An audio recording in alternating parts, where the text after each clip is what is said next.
a political risk analyst, and he joins us from Taipei. Ross, always good to see you. So you're speaking to us from Taiwan.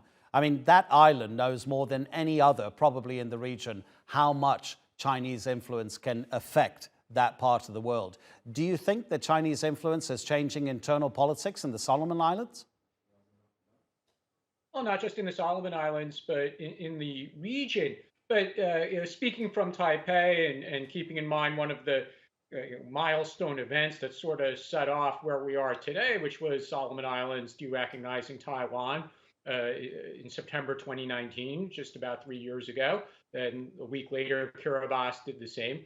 It seems that for all the effort that Taiwan put in, or Western governments like Australia and the United States, Japan as well has been active. For all their efforts, they don't seem to have really won the hearts of all the stakeholders in these countries. And China seems to figure it out. And the Western countries, as much as they want to change this, they always seem to be a step behind. And what happened with Australia offering to provide aid so that the election can occur on time, which then got turned into, oh, it's foreign interference.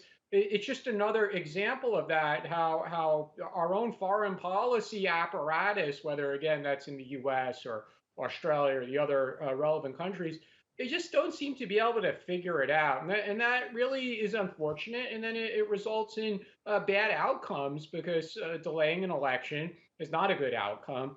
Chinese companies having an inordinate amount of activity or role in the economy is not a good outcome. And the potential for what might occur with this security agreement, of course, is not seen as a good outcome either for the people of the Solomons, more so than just for the advantages of the foreign countries.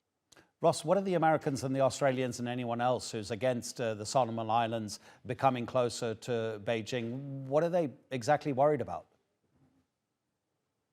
Well, just from the strictly strategic perspective, the ability of China to base naval or other security forces in the Solomon Islands could be very crucial if there ever is a war.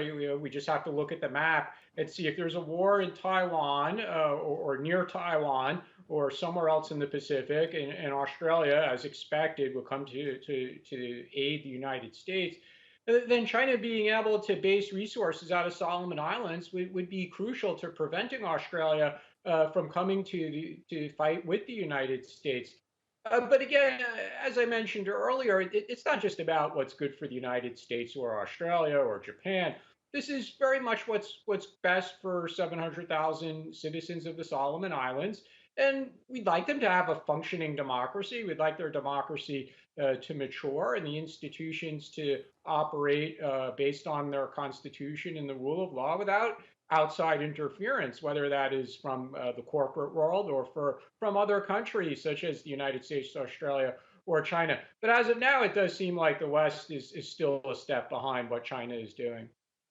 Ross, thank you very much. I know we'll be talking to you again. You're a regular contributor to TRT World because you're that good. Take care.